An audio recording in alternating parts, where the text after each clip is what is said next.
Hello, मेरा नाम शिवम कड़ू है। मैं महाराष्ट्र के मुंबई से हूँ और मैं यहाँ पे एमडी फर्स्ट ईयर मेडिसिन में पढ़ रहा हूँ। मैंने मेडिसिन करने का बहुत पहले ही सोच लिया था, जब मैं 9th स्टैंडर्ड में था, क्योंकि वो मेरा पहले से ही ड्रीम था और मुझे बायोलॉजी की तरफ बहुत ही अट्रैक्शन था। एंड मैं बहुत ही जल्दी ग्रास्प कर लेता था बायोलॉजी के कॉन्सेप्ट्स। उससे मुझे पहले से ही क्लियर था कि मुझे मेडिसिन ही करना है।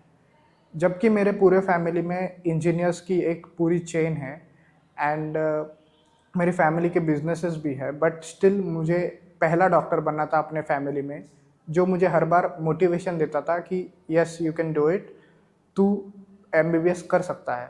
सो दैट्स वाई मैंने अप्रोच किया टू इंडियन एमबीबीएस, जिसके लिए नीट एग्ज़ाम देनी पड़ती है। तो जब मैंने नीट ट्राई किया तब मेरा पहला रिज़ल्ट उतना इम्प्रेसिव नहीं था। मैं क्वालिफाई तो कर गया पर मेरा उतना इम्प्रेसिव रिज़ल्ट नहीं था। इसलिए मैंने डिसाइड किया कि मैं एक और ट्राई दूंगा एमबीबीएस के लिए। तो मैंने वापस 1 साल ड्रॉप लेके मैंने नीट दिया। जब मैं बहुत क्लोज आया गवर्नमेंट कॉलेज के, बट अनफॉर्चुनेटली उसका कट ऑफ बहुत हाई गया, जिसकी वजह से मुझे गवर्नमेंट कॉलेज नहीं मिल पाया। And due to high high cut off, government college ना मिलने की वजह से मैंने प्राइवेट का भी कंसिडर किया, बट प्राइवेट की फ़ीस जहाँ तक मुझे पता है या सबको पता होती है कि 1 करोड़ के ऊपर होती है, जो अफोर्डेबल नहीं थी। एंड सिर्फ एमबीबीएस के लिए ये अफोर्डेबल नहीं है। जब दूसरे स्टूडेंट्स कम फीस में कर पाते हैं, तब प्राइवेट में भरना is not very affordable for any student. तो इसके बाद मेरी एक फ्रेंड थी, उसने मुझे सजेशन दिया कि फ़ॉरेन में जाके एमबीबीएस कर सकता है। तो तब मैंने अपना सर्च चालू किया एंड मैंने बहुत सारे कंट्रीज़ कंसिडर किए, including US and New Zealand. But US और न्यूजीलैंड का वही स्कीम होता है कि उनके जो फीस होते हैं वो 1 करोड़ के ऊपर जाते हैं। सो जब मैंने ऑप्शंस नैरो डाउन किए, मुझे मिला फिलीपींस, यूक्रेन, रशिया, सिंगापुर और ये सब। सो जब आप और नैरो डाउन करते हो, तब मुझे मिला रशिया एंड फिलीपींस। अब जब रशिया और फिलीपींस मैंने कंपेयर किया, तब रशिया का क्लाइमेट और इंडिया का क्लाइमेट बहुत ही ज़्यादा डिफरेंट है। जब टेम्परेचर -30 डिग्री तक जाता है, वो हम इंडियंस के लिए सही नहीं होता। तो इसलिए एक फाइनल ऑप्शन बचता है फिलीपींस, जिसका टेम्परेचर इंडिया से बहुत ही मैच करता है। एंड यहाँ का जो डाइटरी प्लान है एंड जो मेडिकल कॉम्प्लेक्सिटीज़ होती है वो सेम होती है।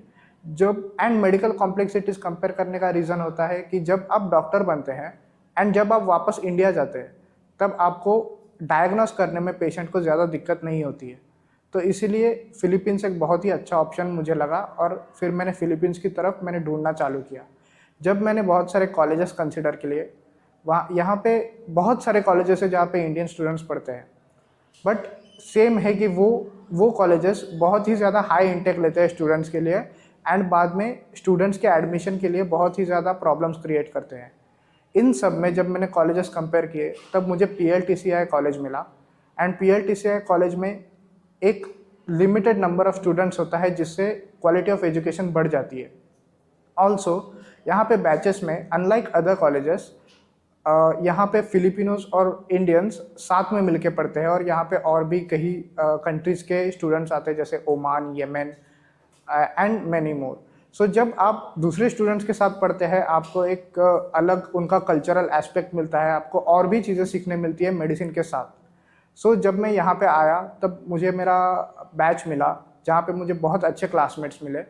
एंड यहाँ पे जो दूसरे इंडियंस हैं वो भी बहुत ज़्यादा हेल्पफुल है। मुझे एक बहुत अच्छा ग्रुप मिला यहाँ पे फ्रेंड्स का, जो बहुत ही अच्छे हैं। एंड अगर मैं फूड की बात करूँ, तो यहाँ पे नॉर्थ इंडियंस के लिए एंड साउथ इंडियंस के लिए अलग अलग फूड बनता है, जो उनके डाइटरी प्लान्स के हिसाब से होता है। एंड कॉलेजेस में बहुत सारे इंडियन फंक्शंस होते हैं, जैसे दिवाली, पोंगल हो गया, और भी बहुत सारे अपने फंक्शंस, प्लस जो बेसिक फंक्शंस होते हैं जैसे कि मेडिसिन नाइट हो गया, और भी कई सारे फंक्शन, जिससे स्टूडेंट्स को सिर्फ पढ़ाई ना मिले और भी वो रिलैक्स कर पाए।